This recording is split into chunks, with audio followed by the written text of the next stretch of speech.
I'm just going to talk about for a second how translations don't really capture the full threat that this man is making right now. Today is the end of the world. This is the end of this shit. I'm gonna fuck. What do you want from us? What the fuck do you want from us? We will come to your fucking house. We will not leave you alone. We will fucking. We will know this. We will take revenge for what you've done. That's what he's saying. Okay? The translation there doesn't fully capture the threat that is happening right there. Okay? Right now, what this man is saying is basically that the revolution has to happen now, or else all those children who have shown themselves on Gen Z, like the Gen Z children who have shown themselves on the screens, on video cameras, they are going to be punished in a brutal medievalistic way, right? Compared to, like, I'm just comparing this kind of totalitarianism with China because I think that the regime now was learning from China. It has become a client state of China. It's giving away a lot of this. So they have endless resources. So if you are talking about the Iranian Revolution, my friends, you are talking about actually a client state of China. Right now, all of the northern Iran is basically taken over.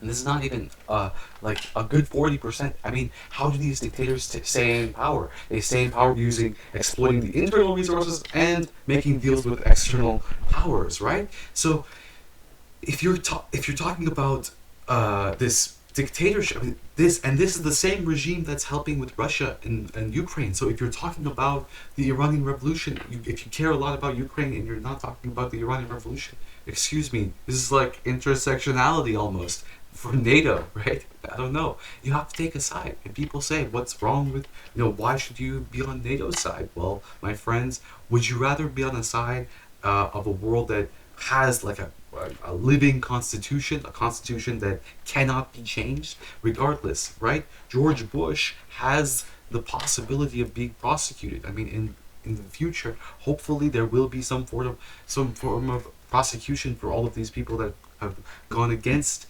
and that possibility only exists within. Perhaps it exists with the Western world. I don't know.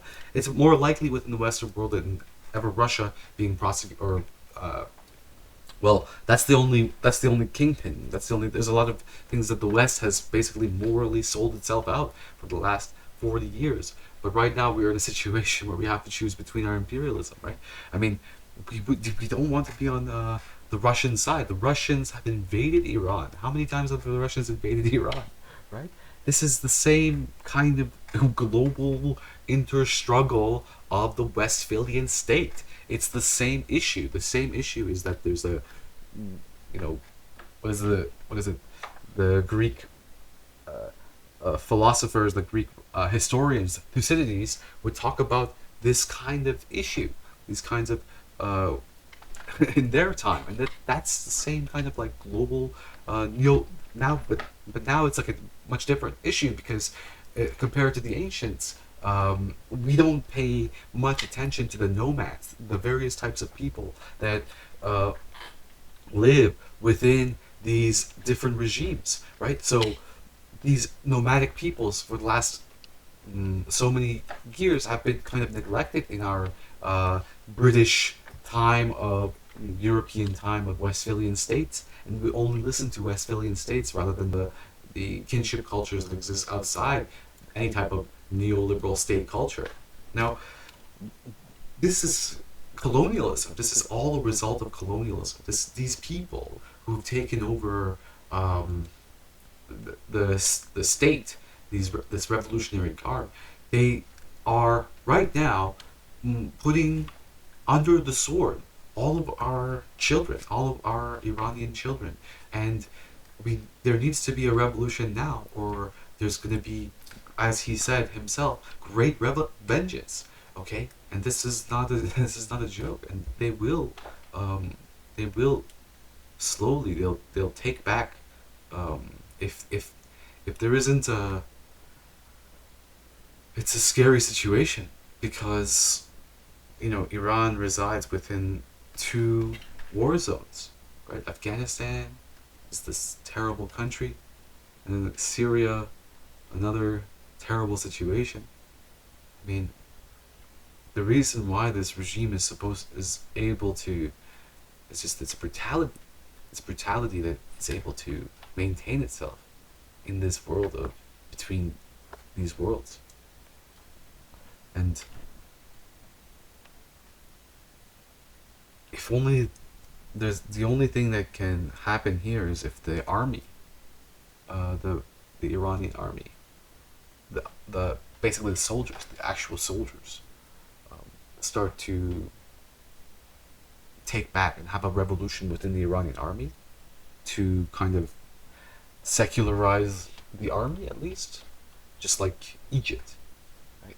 Egypt would be a good model for, because what's going to happen if even if it is, even if somehow this regime was to fall, what would happen is that the counter regimes, the regimes beside the Al Qaeda's and the, I don't know what's on this side, the Ba'ath Party and the Iraqi side, and the Syrian side would be like, I don't know, the Russians, I guess.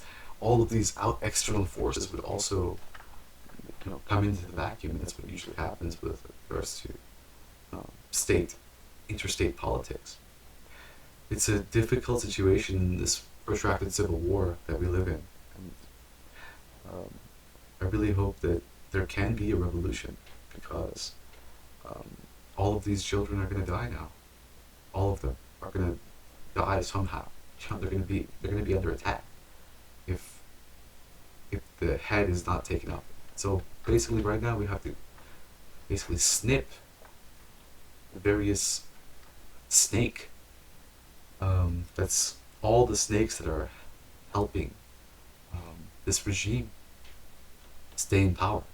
But at the same time, we have to also build some sort of union so that other, tentacles can't go into that to basically take up that vacuum.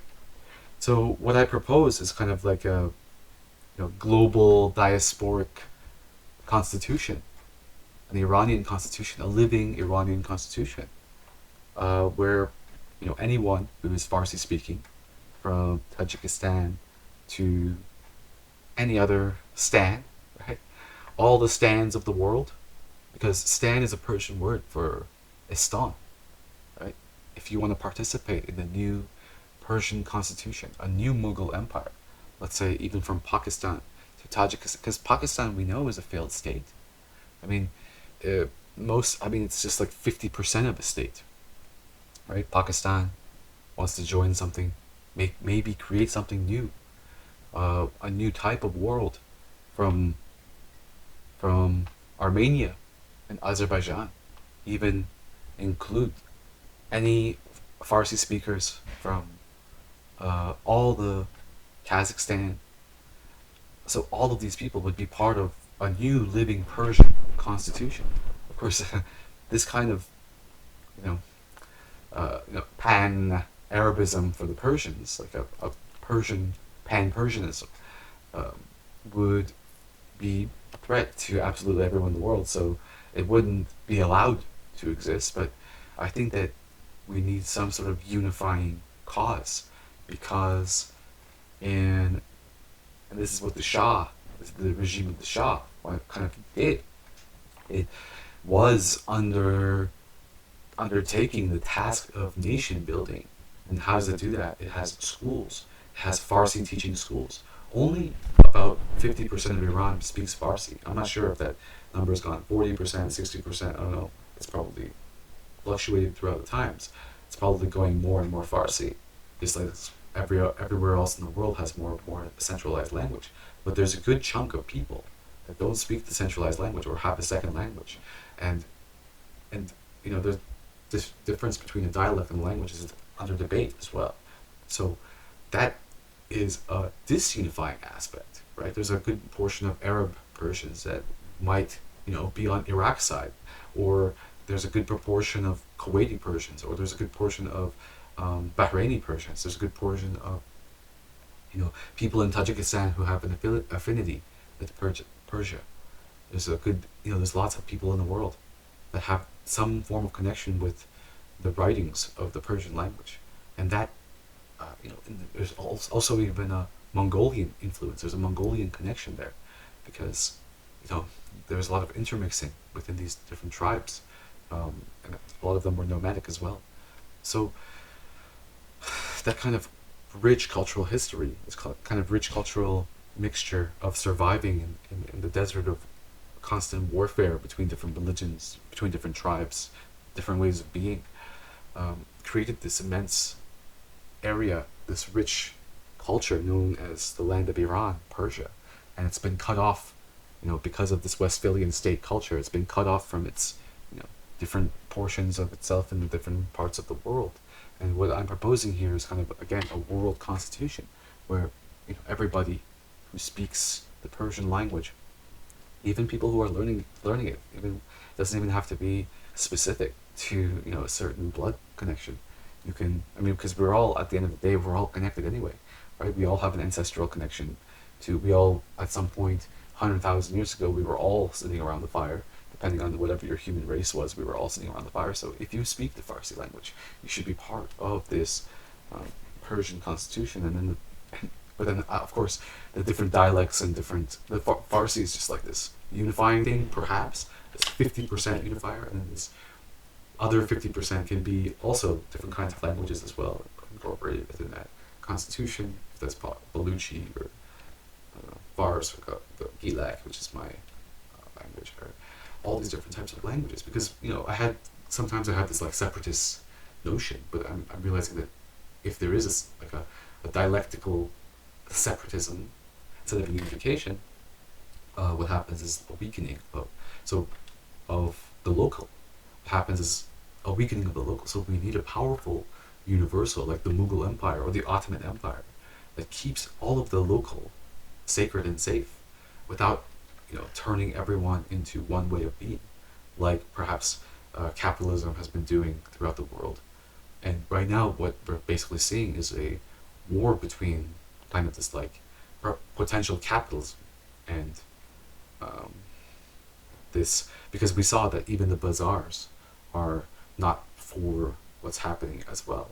So when the bazaars start to change side of the marketplace, starts to be for secularism, it kind of changes the logic there, because the logic of the market is very powerful. It's more powerful than, as we've seen throughout the world, it's more powerful than any religious doctrine, right? And that's what Putin is realizing with regards to nationalism compared to Western neoliberalism, right? Western neoliberalism is incredibly more efficient, and at first it was losing the war, but now it has a formidable force, and it has endless capabilities compared to the very limited capabilities of Russia, and the increasingly diminishing capabilities of a non-market state.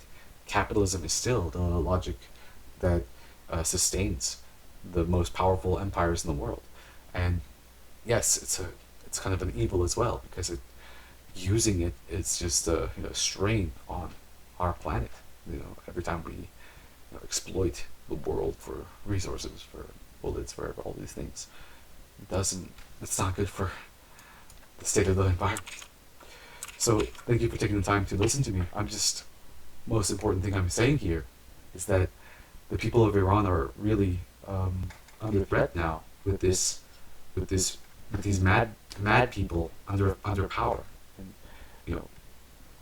nobody should be standing with these people. Nobody in the world should be standing with these people. These people, I've seen people who are not Persian, who've never been to Iran, like standing up for the Ayatollah or something. And it's just like, look, I understand.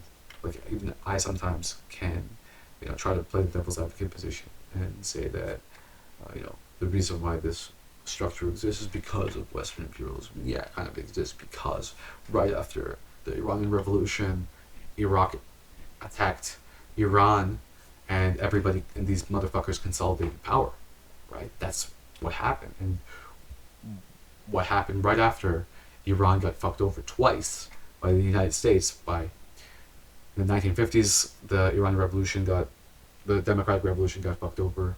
1970s, uh, there was another revolution, and that quickly turned into a war with Iraq, and it turned into the Iran-Contra affair, and that was the second time, I guess, that Iran got fucked over. And that Iran-Contra affair, well, I guess, was a result of